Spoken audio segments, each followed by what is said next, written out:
What's up, everybody? Welcome back to the Virzi Effect podcast show. My name is Paul Virzi. You guys listen to episode 548. Don't know what that means for the YouTube channel, but whatever. Thank you guys if you are old listeners from the beginning. Thank you if you are new listeners. Appreciate it. Please get the Virzi Effect anywhere you listen to your podcast, Spotify, iTunes, anywhere. Like I said, you get your podcasts. Thank you guys for listening. That's it, guys. Back from vacation. We are back to normal. That's why you see I'm tan. Vacation is over. And let me make sure my camera is working properly here. Yeah, we're back to your regularly scheduled weekly podcast here. No more traveling.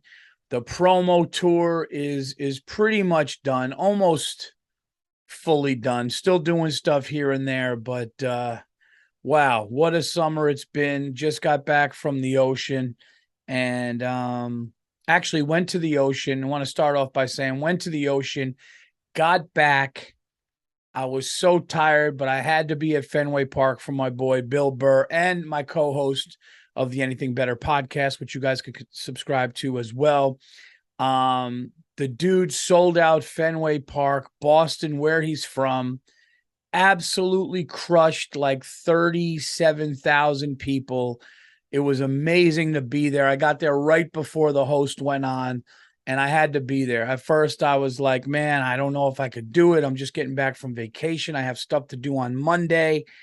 And he was like, no problem, no pressure. And then I got there, and I knew I had to be there. So congratulations to Bill, and such an amazing feat and accomplishment, such an amazing show. I was actually on the stage right to the left under the tent there, and just watching, and it was so amazing and inspiring and stuff. So congratulations to him, dude. Absolutely killed and sold out Fenway Park. It's insane. So it's one of those things where you're seeing somebody live their dream, and it's amazing. And I have to talk about this. Okay. I was at the ocean. We had an amazing house at the ocean. I don't know why the fuck the side is red. There's like some sort of red thing on the side, and there's no red in here, and it's starting to piss me off. So I don't know if it's whatever it is. But anyway, we're at the ocean, okay, and we're having a great time. We had an amazing beach house, and we were staying with some friends of ours, and their kids who were friends with our kids, and it's an amazing time. All right. And we went to this restaurant, and normally I don't say where I go on vacation. And normally I don't say the names of restaurants and things like that. Okay. Normally I just say we went to this place and this happened and was unacceptable. But on this show and on this podcast, I'm going to say where I was on vacation, and I am going to say the restaurant that we were at, because I want people to have hear or know somebody who might have taken part in this. Okay. So we were in Long Beach Island. Long Beach Island is a little strip island there down in Jersey, but it's not fucking boardwalk, slick your hair back Jersey Shore. It's family oriented, nice place. And we go with this family and their children everywhere, having a great time. We go to the Black Whale. Now, if you're listening and you're from that area or you vacation there, you absolutely know the Black Whale. It's packed. There's always a line. We had reservations, still had to wait 35 minutes. Okay. And I got to tell you, this happened to be one of the most disrespectful, unacceptable things that I've ever seen and I've ever witnessed in a restaurant, to the point where the children were baffled. We were sitting there. Shout out to the Black Whale for moving our table away from these absolute fucking animals. Shout out to them for apologizing and doing that. But we waited a long time for our table. And I never do this on a podcast, but I don't give a fuck. I want people to hear this. And I know people will hear this. I don't know if people were in that family or in that party will hear this, but I hope they do, to understand how fucking awful and disgraceful of a display of adults acting worse than children. So they take us upstairs because we're a big party. Okay, 2 families. And there is a party behind us of maybe 12, I don't know, 15, a birthday party. And these fucking asshole parents, these fucking loud, screaming parents. There were kids that were screaming and banging tables. And this one dude was going, yeah, that's right. They were banging, screaming. You could not hear yourself think. I'm not even exaggerating. This isn't even a rant. This is one of the most fucking unbelievable displays that I've ever seen in a restaurant in my fucking lifetime. The kids were like this. We couldn't enjoy ourselves. We're sitting there. We waited so long for a table. These people are yelling, screaming, yelling across the table. Get us another drink. Kids are banging. The adults are egging them on to bang on tables. When the kid would scream, they would go, yeah, that's right. And then they would look around at tables. They liked it. They liked acting like animals. They wanted to do it. It was so fucking horrible. The women at our table are fucking horrified. I'm sitting there. We couldn't even put our drink orders in without yelling, because I swear to God, it would have been less loud if there was a fucking DJ there. And when I tell you, like a scene from a movie, crying babies, yelling adults, dumb meathead, dumb fucking adults, like yelling, egging on. And then when we look, they look away and they keep fucking continuing the behavior. It was so fucking horrible that finally my wife is like, we can't do this. It made everybody anxious. Went downstairs. Okay. And we're noticing the adults were acting worse than the kids. The kids are like, some of the kids were just babies screaming, but then some of the kids were probably 12, 13 yelling, and the adults were like egging them on to yell. It was fucking horrible. Then they sing happy birthday, and a guy goes, everybody in a restaurant. And he's fucking like, and the kids are banging, and he's like, yeah. And we're looking and we're just like disgusted. And he likes that we're disgusted. Finally, somebody walks up with my wife and they go, we're so sorry. And they take us out of that room and they take us downstairs to the main dining room. And they actually, we heard, they said, like, when we went downstairs, adults at that fucking table, like, yeah, we made people move, like clapping. Like, yeah, we made a table move. Yeah, this is our fucking area. Like the most fucking disrespectful thing. So I want to say this, and I can't say this with my kids there. So this is not me being a tough guy on a podcast, because if I saw somebody there and they were like, yeah, I was at the table, but yeah, you acted like a fucking animal. But I'm not going to sit there and get into it with people, with my children on fucking vacation, with our wives there. But I hope somebody hears this. I hope somebody knows about it. I hope, because I think the people this whole party got kicked out and they walked out with their drinks in their hand with glasses in. These are adults. Then we went to the amusement park and I saw the guy egging the kids on, and he made eye contact and turned away because he was probably fucking hungover and ashamed of himself. Fuck anybody who was at that table. The Black Whale, I heard, banned those people from all 6 of their restaurants. I hope they do. Okay. It's the most, and if you were at that table and you know who I'm talking about, I hope you are fucking mortified.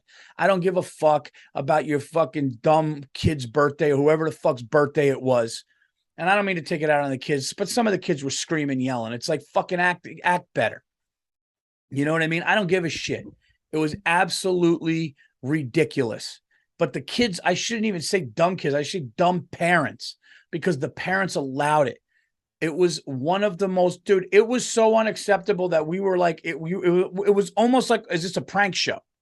I'm not like, if it was a movie and the director had to be like, all right, guys, listen, when we say action, we need kids crying, parents egging them on, screaming, making everybody around uncomfortable, banging things, running around tables. This has got to be the most chaotic scene in a restaurant ever. Ready, action. Like, that's what the fuck it was. I cannot stress enough the lack of respect.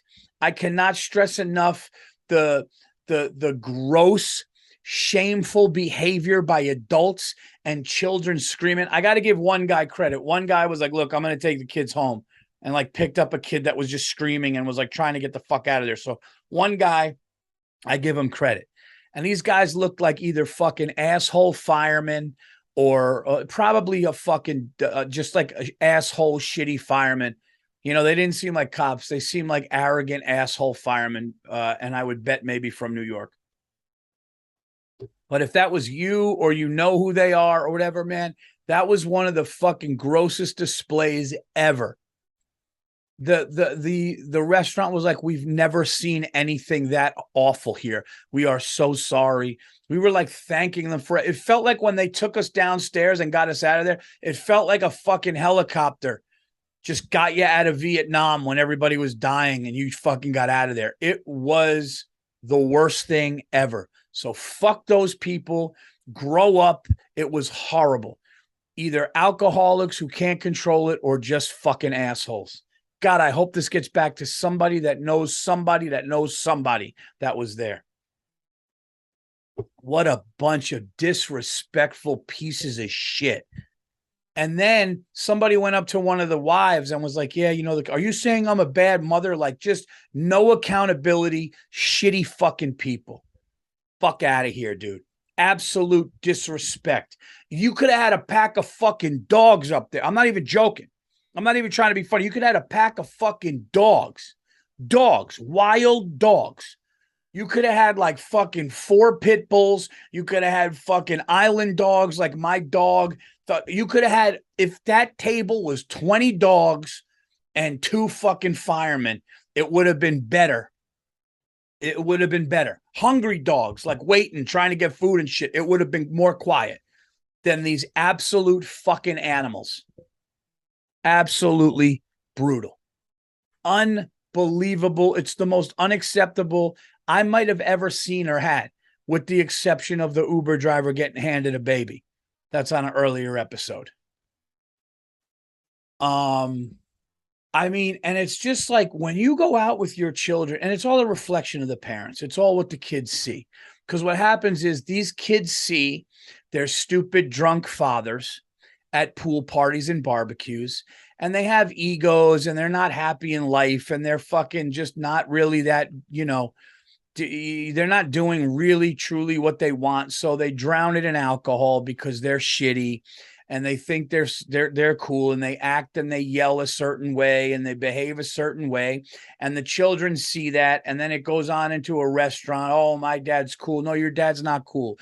Your dad is a fucking child who never grew up, and he's not happy, and he's an alcoholic. That's what the fuck it is. So, yeah, man, I was just like, in a restaurant, like it's like, you know what, man, like once the kids go to bed and you get home, go to the fucking bar with your buddies, and go to a sports bar. You want to be a little more rowdy and drunk. Doing it in like a nice restaurant while people are on vacation and people, you know, dress nice, or like, you know, or people are looking presentable after being at the beach all day. You shower, you put on nice clothes, and there's families that want to go out and have a nice seafood dinner and enjoy themselves and have a glass of wine or have a drink, and you're behaving that way. It's like, what the fuck are you doing, man? What are you doing?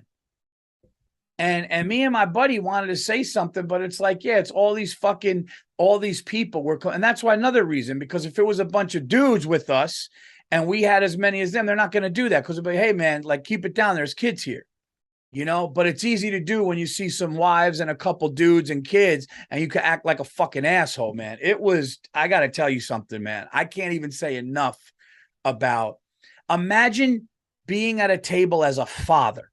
Okay, I'm talking to you right now as a father. Being at a table in a restaurant as a father, and you're there with another family and friends, and you're sitting there and you're making money for your family, and you're on vacation with your family. Imagine being that person and then being proud that you were loud and throwing things or yelling and screaming and banging tables, and being happy and proud that a table like yours that wanted to enjoy dinner the same way had to leave because they couldn't even hear themselves. The waitress was like, I'm so sorry, I can't hear you. This is ridiculous. They were mortified. Imagine being that fucking guy. Unfucking believable, man. Unbelievable. It was like, I can't even, and as good as the meal was, and this is nothing against the Black Whale, but as good as the meal was and fun, it ruined our time. Like, that used to be on the top of our fucking list. That place used to be on the top of our list when we go to LBI. Now they're like, maybe let's just scratch that and go somewhere else, only because that experience was like literally fucking like like that was like a traumatic restaurant experience. It was like it was like seeing somebody have a fucking, like, get stabbed in a restaurant. Like, you would have like, man, maybe we're going to take a break on this. That's how brutal it was. That's how brutal it was. I mean, these kids were screaming and banging, and the dudes were, yeah, all right, everybody, let's get another and like wouldn't leave. It was, so there's my unacceptable. And guys, I'm going to say this. I'm going to go as far as saying this. Not only am I not exaggerating their behavior, I might actually be not telling you enough of how ridiculous it was. There were people at our table going like, I've never witnessed this shit in my fucking lifetime. And then imagine being adults that get kicked out of a restaurant or told it's time to leave. And you're like, well, we ordered drinks, and you're walking through the street outside with your drink, with the glass, that the restaurant's glass. So anyway, other than that, vacation, fantastic. The beach, fantastic. We got lucky with weather. We had a great time. Everybody had a good time. The kids, the beach house was incredible. All that stuff was good. The dinners were amazing. It was a great, great week at the beach. It was a great time. It was a great break. But I remember being there, and I remember going, this is something. The good thing was, I actually said this at the table. I go, well, I'm going to get 10, 15 minutes on a podcast out of this, because that's how ridiculous this is. I mean, it was wild. Fucking wild. It just goes to show that, like, some people will never get it. It really does, like, go to show that, like, some people never get it. And it also does show that, like, alcohol really is, the more I think about it and see it, alcohol, and I'm a drinker, not an alcoholic, nothing like that. I like a cocktail here and there, but it goes to show how shitty of a drug it can be to some people. Because when you see people just fucking either passed out or acting a fool or yelling or doing all these different things and acting all these ways because of it, and they just can't handle it, and it actually made me go back to shit that I did dumb drunk and wishing that I didn't, and feeling sad about it. That's what it did.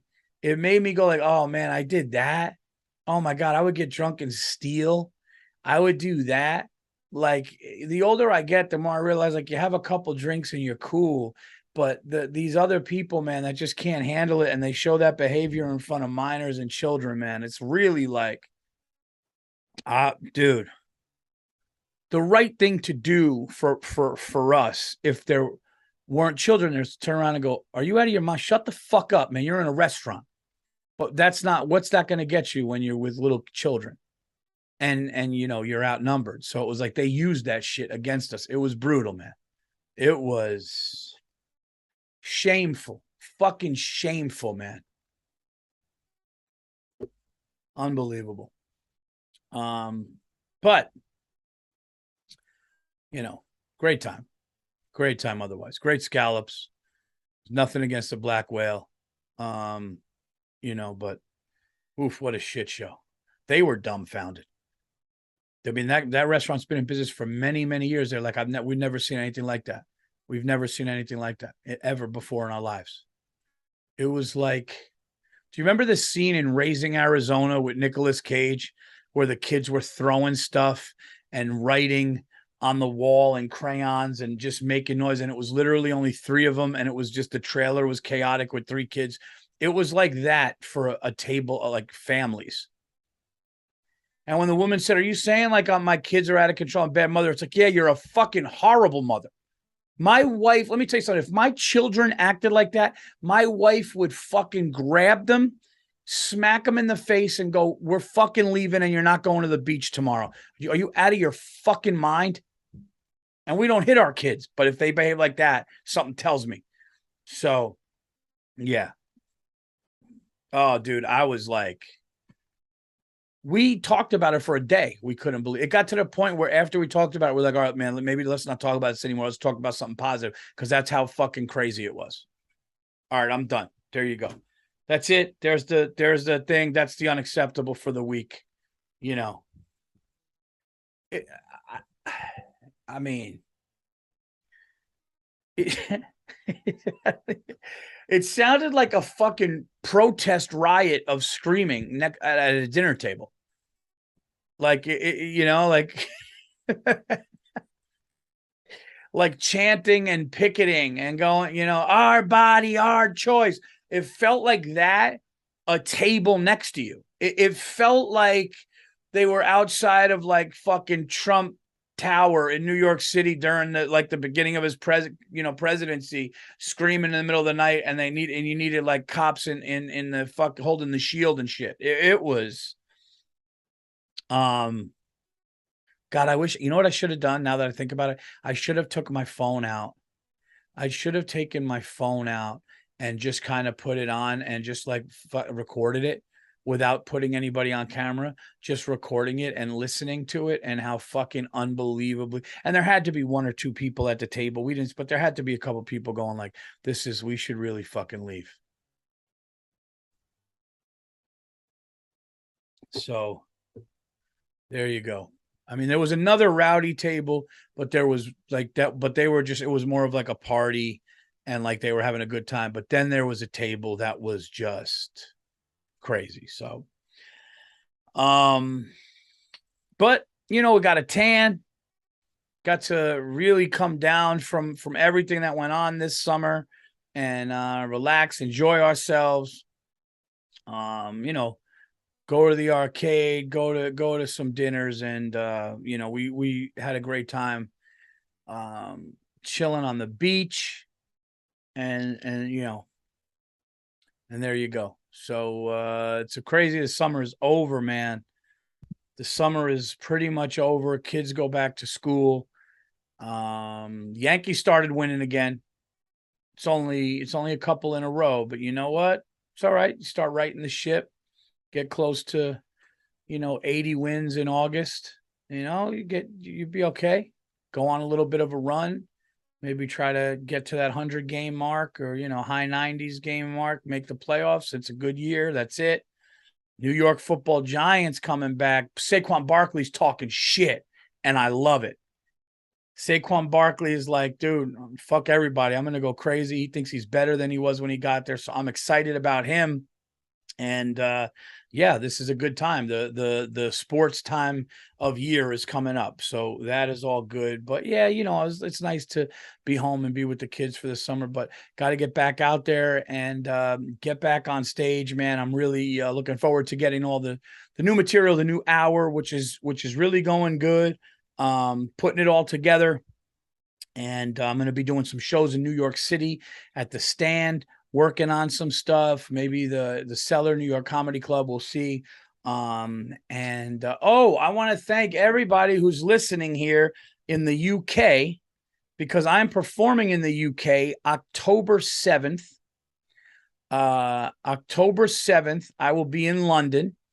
And I just found out that it is tickets are moving a lot and it's going to probably be sold out way before the show like time. So We're not even in September. It's probably going to sell out by September. So if you want to get those tickets, I'll be at 21 Soho in London. First time ever going to London. Didn't know what to expect. I think it's like a 300 seat room, and we're close to selling that. So I don't know if we're going to add another one, but if you want to go see that show and see, Paulie V out in London, get those tickets right now. Get those tickets now. And, yeah, I'm humbled that like the room is like 3/4 full already or something like that. I think so. Yeah, man, let's add another. I'll fucking come. I'll perform in London. I have a feeling I'm going to love London. Even though on my special, I talked a lot of shit about the royal family. I still do think it's a little hilarious that like we in America give a shit and watch things about it. But, I have a feeling I'm going to love London. I talked to my buddy Tim Dillon. He told me where to eat and good places to eat in London. I love towns that are a little rainy and foggy. That's right up my alley. So I have a feeling London's going to be one of my things. Oh, and I'm going to go see the New York Football Giants play in London. So that's going to be the shit. So thank you if you got tickets to that. Imagine if I just came back and I just had a full on just British accent. And I fell in love with London so much. I just started talking like that. And then what else is going to happen? We are going to go to Washington, D.C., October 19th. And we're going to be in Philadelphia, October 20th. And can't forget Soul Joel's September 17th before I go to London. And tickets are going for that as well. This will be like my third time there. Get those because I'm coming into the fucking Comedy Dome hot September 17th. Okay. So there you have it with the dates. Just figured I'd plug those early on in the show so I don't have to do it later. Those are all the dates. And you could go to paulvirzi.com for all of those dates. But going back to vacation, I'm not going to go back to that rowdy ass table, but going back to vacation, you know what I think about with vacations? People's idea of what a vacation is are different. Some people's idea of a vacation is I'm going to sleep. I'm going to go to the beach, read, chill on the beach, get some sun, go at my own pace, shower, go get dinner and do it all again. Then some people's idea of vacation is like, we're going fishing. We're going parasailing. We're going to the water park with mini golf every night, ice cream every night, amusement park. Like, I think you gotta, and I don't like that because then you get home and you're like, I'm exhausted. I think that you could do a combination of both, but for me, it's like chill. Like there's nothing like hanging out at the beach, sleeping on the beach. Chilling in the water. I love the ocean. I'll tell you one thing that we did though. My son is really into fishing now, and we went out and I got a boat. I paid for a private charter boat. Like it's not one of those things. I'm not a prima donna, nothing like that. But like if I go out fishing with my family and my friends, I'm not going to do it with fucking, 40 assholes from, with fishing rods. Isn't this great? Yeah, we're from Virginia. And like everybody throws 50 lines in the water and the people running it know that we're barely we might catch one and everybody's excited. I'm not doing that. I'm calling a captain of a ship or a boat, whatever the hell you want to say. And I'm going to be like, hey, where can we go fishing with this? I'll pay for this. I want to go out with my family, our dear friends, my group of people, and we go. And we called up.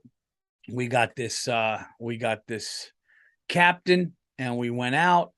And it's funny though, when you call charter boats, the name is like Captain Mike, Captain Larry. Yeah, so Captain Connor, Captain Aaron. So like, and it's a weird thing as a grown man to call somebody captain.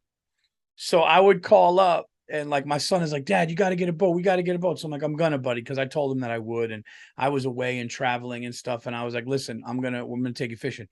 So I call up and they'll be like, hello. And I'll be like, Yeah, I'm looking for Captain Mike.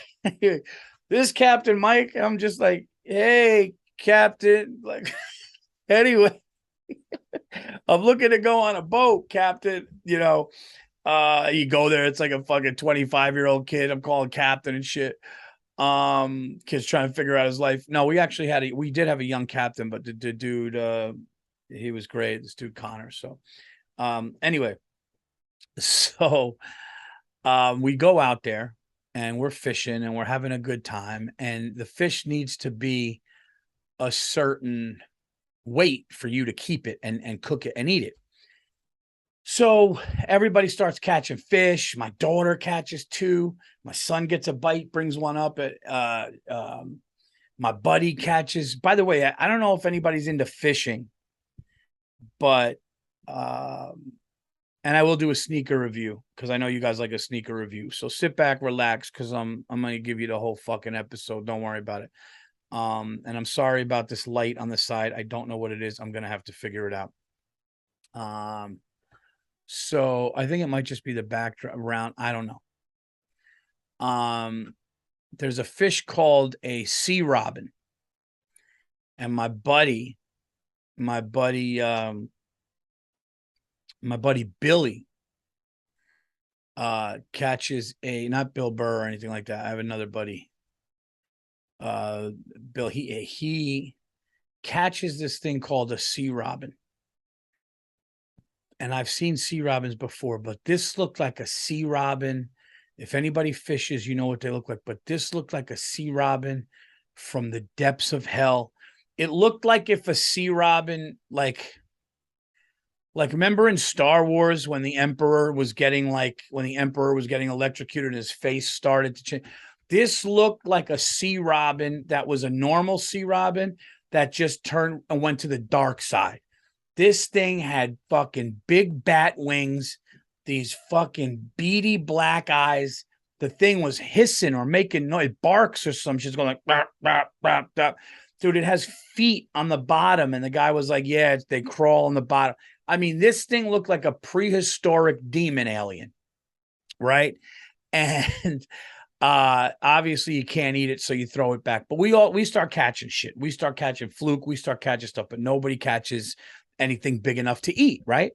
So I'm sitting there and I'm feeling nibbles, but like I'm not really getting anything. And finally I feel a tug and then I pull and I'm like, oh shit, I'm getting something. So I start wheeling this thing and I'm fighting it. My pole is bent and I'm fighting this thing, and all of a sudden comes out of the water and it's a fluke, but it's big. Like it's so he brings it over and he weighs it. He goes, oh, that's a keeper, man. You made it. Like you made it past the measurement to keep it, and then they'll fillet it for you at the end. They'll give it to you in a Ziploc bag and go home and cook it, which I did. And by the way, fluke is delicious. I also didn't realize that fluke and flounder are the same thing. Fluke and flounder are the same thing. It's just they call it a summer fluke, or like if it's not the summer, it's a flounder. I don't know. But what I know is I caught a big fluke. We got 4 fillets out of it. I cooked it. It was absolutely delicious. Some lemon sauce, some lemon, some salt, pepper. You could even, like, if you could get like fluke with like a piccata sauce and capers, something like that. Incredible, really delicious, right? But I've never really caught a fish like that. Not that it was huge, but it was like it's a significant fight and a big enough, fluke. He was like, oh man, when it came up, people were like, oh shit, and the wildest shit happened. And I got to put this into a joke somehow. I got to put this into a bit somehow.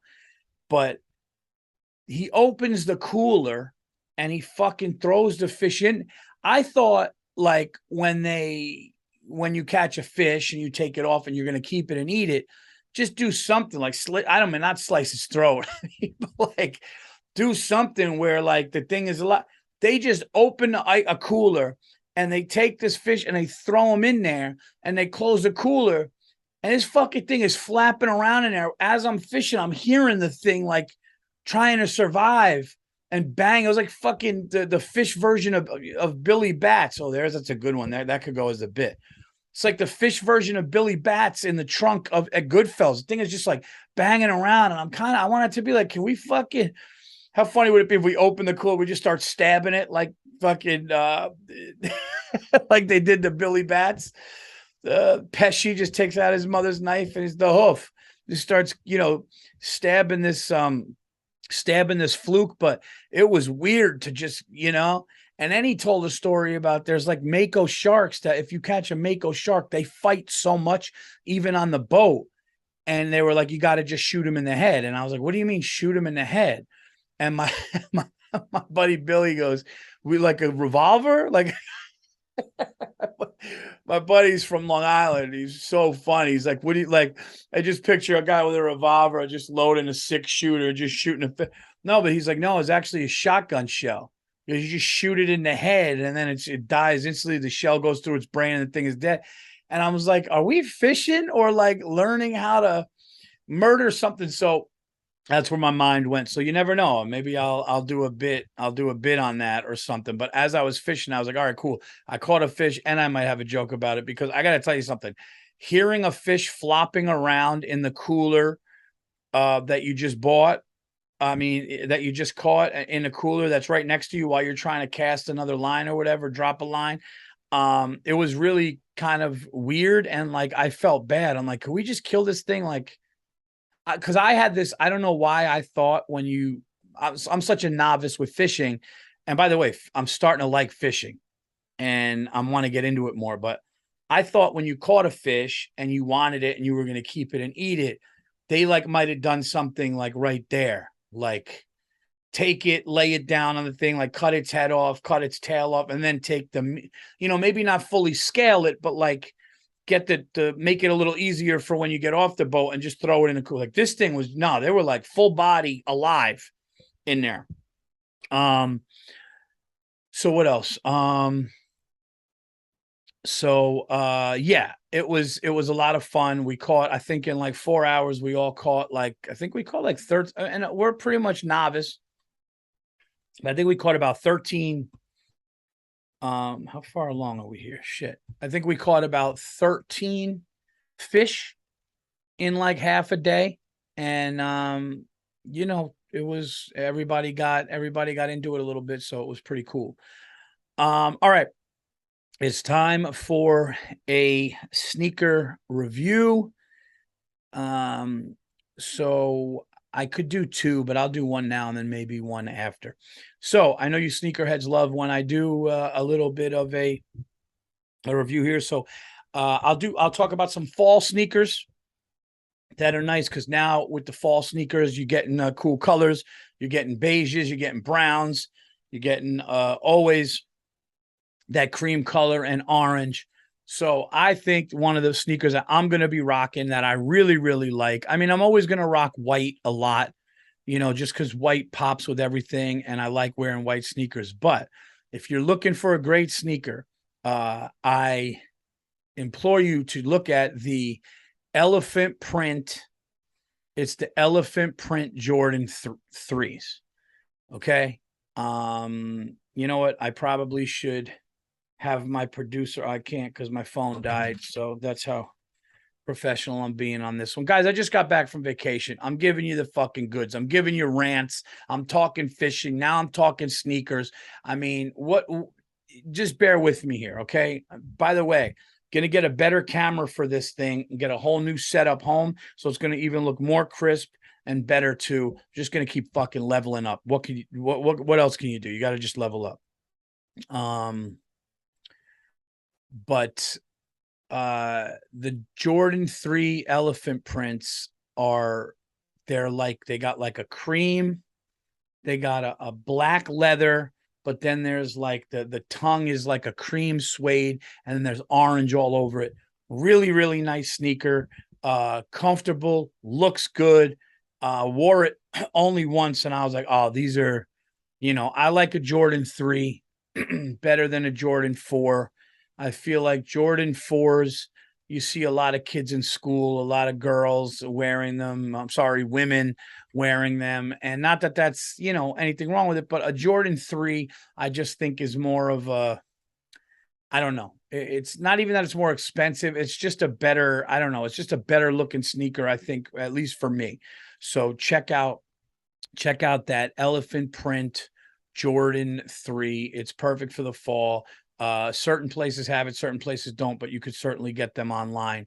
But I think with the color that it is, especially with the fall coming up, I don't think that there's a better quality, better looking sneaker for the money right now. That's just my opinion. And then there are some Air Force Ones that have the recyclable bottoms. Um, Actually, I have one of them on now. Hold on. I'll even do this. How about this? I will do this. So what the hell is this one? So yeah, so this is a Air Force One. The bottom here is the recyclable material. Right here, you can't see it's not all leather. It's that like that knit thing right there, but it's got the black Nike Air in the back over like the kind of the, I guess you could say, off cream color back. I know with the lighting and everything, but that's the shoe. Inside's got a cool little lime green. This is a great, this is a great thing. And the cool thing about this is, I know some people don't like this because all this, like the speckle things, whatever you want to call it, looks like a garage floor. The nice thing is a lot of them are different colors, but with the sneaker being white and a little black, there's like maroon in here, blue, like, so all these different little things, grays, greens. So you can wear this with any kind of color and it'll work. So there you go. So check out the Air Force One, like the recycle. There's a name for it. You could just say like recycled sole Air Force One, and it'll come up. And the elephant print Jordan 3s. And what else? There was also another. Oh, they're coming out with these Converse, low top Converse Michael Jordan UNCs. And I think that that's before he had a sneaker deal and what he wore as a player at UNC. And I'm still on the fence about them. I don't know how I don't know how I feel about them or how I think that they really look. It's one of those things where some sneakers back in the late 70s and early 80s were awesome and classic. And then it's another thing where, you're just like, yeah, that was for those times, but it's not really what you want right now. Dude, this right here is bugging me out. Wait, we're here because I told my wife this area, when the sun hits it, gets lighter. And then after the sun, like when the summer's not around, it's weird. So I don't know if that's a thing where like sun could do something to your beard. Let me know. I don't know. Now I got to talk about another thing. Hold on, I got to put my shoe on correctly. Fucking tongue went. All right. So I saw something last night on Netflix that I have to talk about. Okay. By the way, if you have Netflix, check out Paul Virzi's Nocturnal Admissions. Really great special, and it's doing very, very well. Thank you guys for all the kind reviews and watching it. And for all of you haters who listen to me, I thank you for hating me so much that you take the time to let us know. You troll people actually take the time. I heard a great quote that said, like, your haters pay more attention to you than anybody else. So it's like you're winning either way. So fuck you. How about that? Keep hating. Keep telling people you hate, and then they'll fucking end up watching and go, I don't fucking hate, because that's actually pretty good. So how about that? You unhappy fucking nobodies. Check this out though.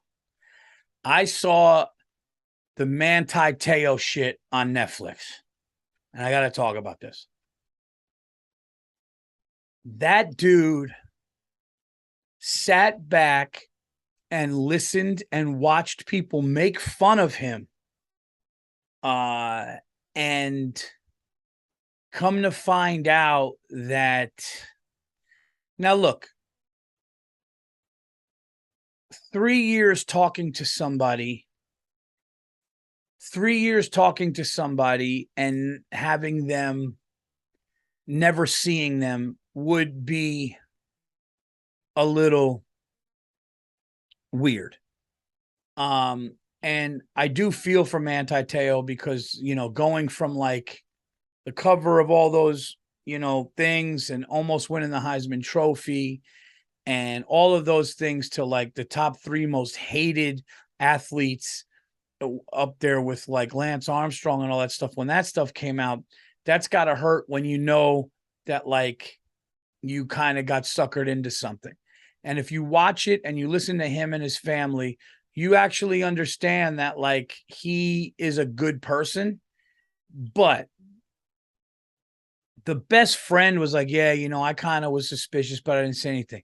Look, I don't know what kind of friends most of you people grew up with, but if I had a friend, I mean, if I was talking to a chick, and listen, there are people that are naive. I have family members that I love very, very much that would talk to people on the phone about business stuff and never really meet them, and then be taken for money. And it could go over the course of a year or so, because you talk to somebody a couple times a month, and then you're like, oh, this is happening. Oh, the holidays are here, and this and that. And it seemed like in this relationship, it started out, hey, how you doing? How's everything? Oh, I saw you doing this. Oh, great. And a couple months go by. But I got to be honest with you. The friends that I grew up with, 2 weeks being like, hey, man, I'm really into this chick. Sometimes naive people need people. And I guess he just had everybody telling him what he wanted to hear because he was crushing. But a real friend doesn't give a shit if you're a star in football and you're going to go to the NFL. A real friend that you grew up with is going to be like, dude, you fucking texting with this chick for fucking 3 years, like for even 2 months, and you didn't meet her, But if you watch the documentary, the voice was a woman, the voice was a woman, and the pictures were there, and the whole setup was there, and people confirmed that they knew her. So it was almost like, yeah, he's talking to this person, and always, I guess in the catfishing world, they have the excuses like, my FaceTime's not working, I'm in a bad area. But after a certain amount of time, somebody needs to say something's wrong.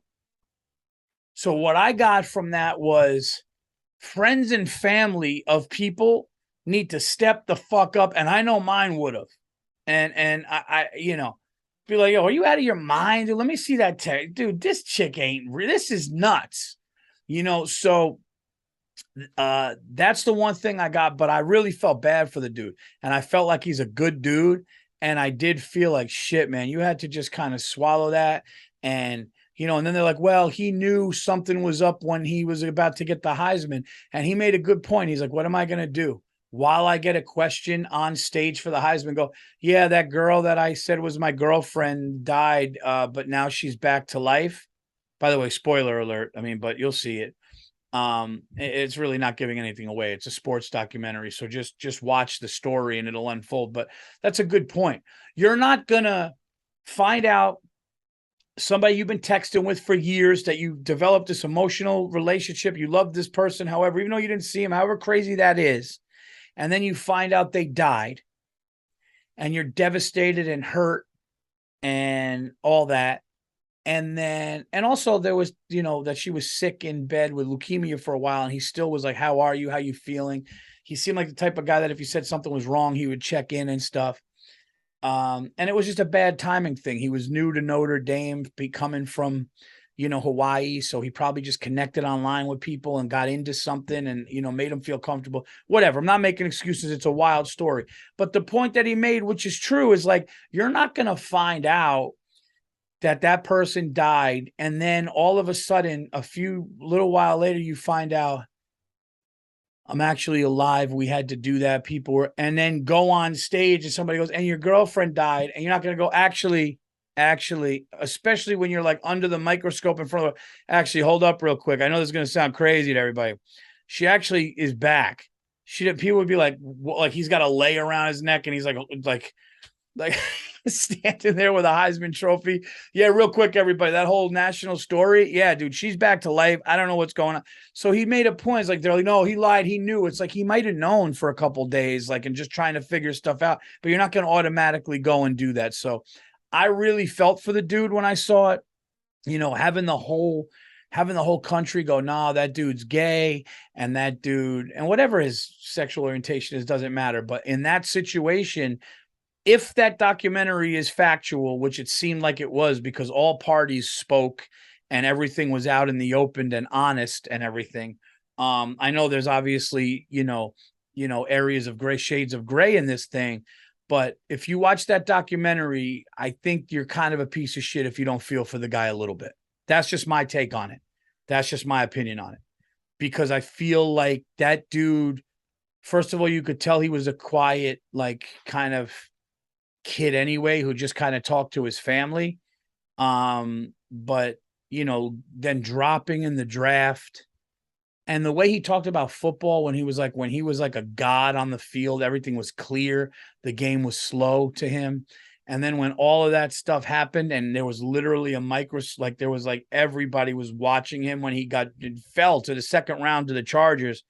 And he was just like constantly worried about making mistakes, and that's why he wasn't really why things didn't pan out. It's kind of a sad, tragic thing, but I feel bad for the dude. And I got to be honest, to go through that, he said it was like literally numbing. He said like it was like a wave of just, people don't do this enough. I feel like people don't, and I don't know, this podcast may go long. I don't care. I mean, it's probably already long, whatever. People don't, I feel as though people don't really put themselves in other people's shoes before judging them. Does that make sense? Like, because when a news story breaks, it's, hey, this guy's girlfriend didn't exist and he knew it the whole time, he's shady. The first thing you think about is, oh, what kind of piece of shit would do that? Instead of being like, man, there's got to be more to this. And our media doesn't do that. We're not like that. If you hear one thing, you're like, you ever hear something your family member did or your friend did, and you go, the fuck would they do that? Dude, what are you doing? And they're like, no, because of that. You're like, oh, I didn't know that part. We're quick to do that. But this dude, man, you ever get depressed and upset and anxious? And you're like, man, it'll pass in a couple of days. I just need some time to myself. I need to go for some walks. I need to kind of gather myself and get back. And that's okay. Everybody needs that, right? You have a hard time with something and it hurts you, and then it passes, and certain things take a little longer. Sometimes people talk to therapists and they talk to people to process what's going on. That can happen. There's a lot of things that can happen in your life, and you come back from it. This dude went from football god, Notre Dame god, going to the Heisman, going to the NFL, everything, and talking to somebody that he connected with that was somebody else. And then after that happened, he's a liar. He's gay. They're doing pictures of him with his girlfriend, with a guy. They did cartoons with his arm around nobody. And he just took that in, and every day he said, and it just got worse and worse. And the stories in every publication out there, every news story, Fox, MSN, CNN, the Good Morning America, ESPN, and then not to mention all the other ones, the Deadspin, which broke the story and all that. Imagine for days, weeks, months, this going on, and everybody looking at you like that. He said he showed up to the NFL Combine, everybody just stopped talking and put their head down, literally like a movie. And the guy lived like that and still got to the NFL and did that. So I felt for the dude, and listening to him talk and get emotional in the documentary was really kind of wild. So I think it's a must watch. And for me, what I took from it was people closer to you need to really tell you, look, he might not have wanted to admit what was going on. He might have enjoyed the idea of helping somebody he thought he was helping and connecting with them, and then they get sick and he's there for them and all that stuff. And he kind of didn't want to believe those people. I don't know if they said it, but it also made me realize, when I see something in the news and I hear news, I'm going to be a little slower in judgment.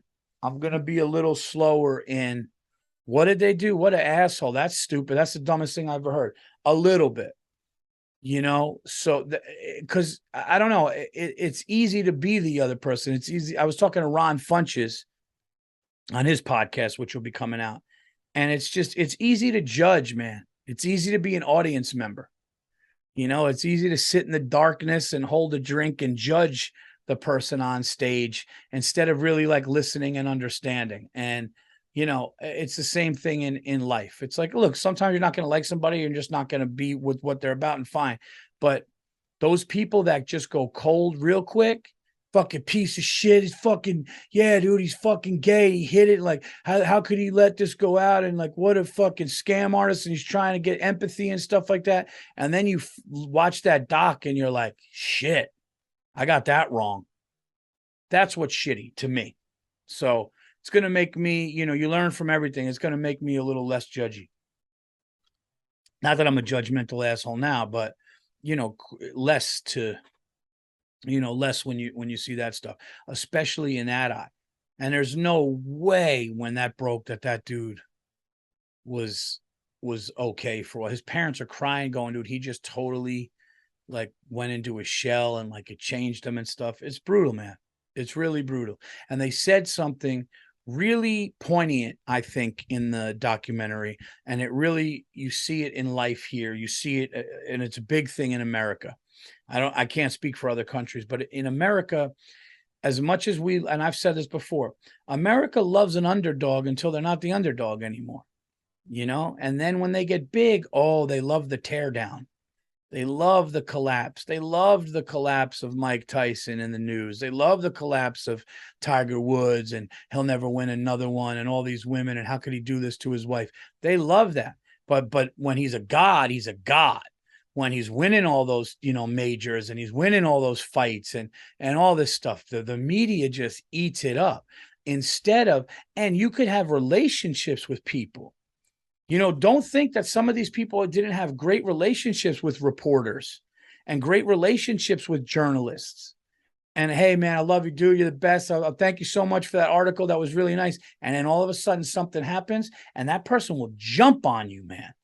That person will fucking like, oh, I can't believe it. I thought I knew that, and it's just, it's an unfortunate part of, entertainment media or whatever, but that happens. You're never going to know the truth. It's like, I was talking to Ron Funches and check that, Getting Better podcast when it comes out. But I was talking about a joke that he does where he's like, you don't believe in any conspiracies? Like the government's just going to tell all these people the truth all the time. He goes, I have one son that I'm responsible for, and I lie to that dude all the time. It's a brilliant joke because it just goes to show you're never going to know the real truth. So that's kind of what I took from it, but it was fascinating. I watched it late last night and it was 2 episodes. And after the first one, it was like 1 a.m. And I'm like, I should go to bed. And then I'm like, nah, I got to watch the next episode. And I watched the whole thing, but really, really good. And like I said, if you don't have any kind of sympathy or empathy for Manti Te'o after seeing that, you just got to be a hating ass troll. That sucks.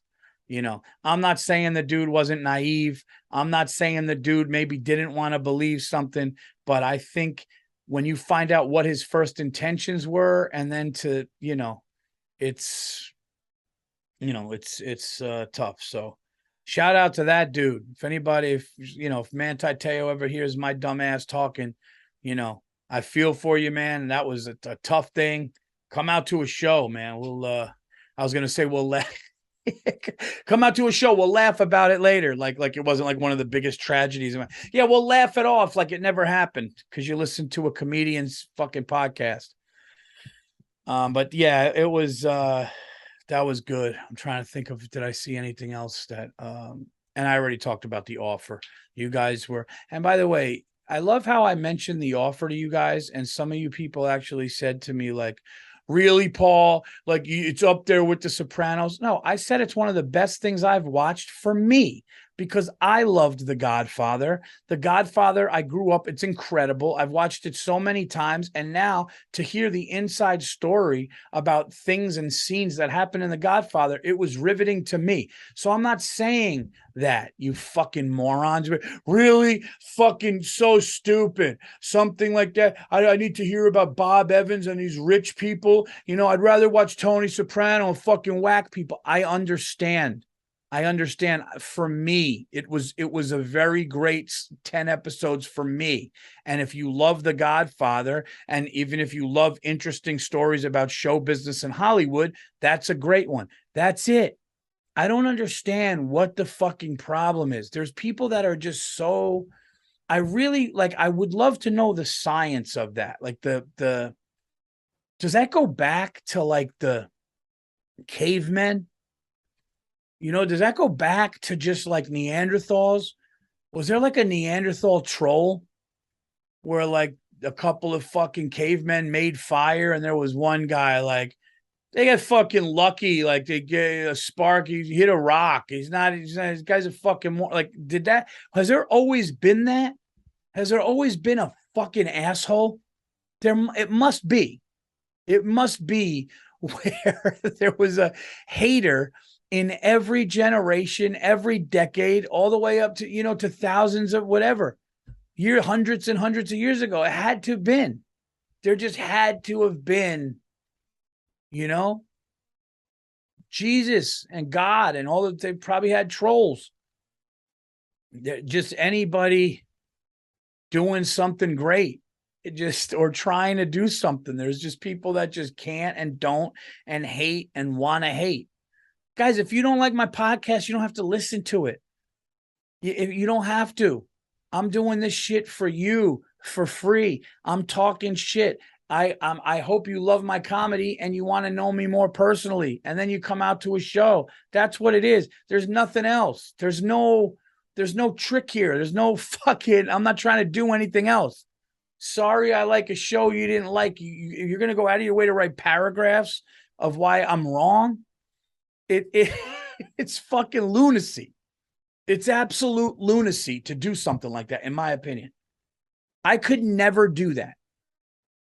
Like, I could never listen to somebody unless it's a personal thing or something like that. I could never listen to somebody and then actually sit down and write them why they're wrong and why I hate them. I just couldn't. Honest to God, I couldn't. To me, that effort to do something like that is such an absolute waste and so ridiculous.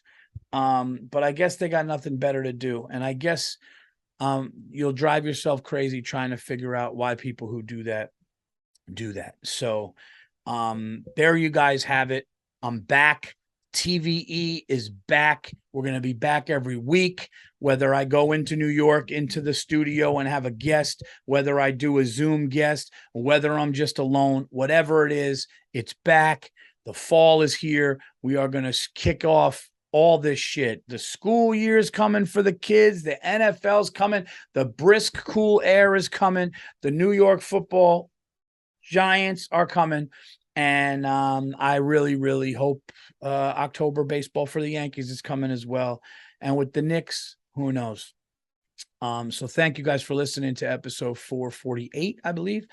And yeah, tell your friends about the Virzi effect and come and see me, guys. Come and see me. Pottstown, Pennsylvania, September 17th, Soul Joe's Comedy Dome, October 7th, going to London. Harry. Check that out, man. I cannot wait to be there. British people, they just make me laugh. They're so fucking funny. It's brilliant, mate.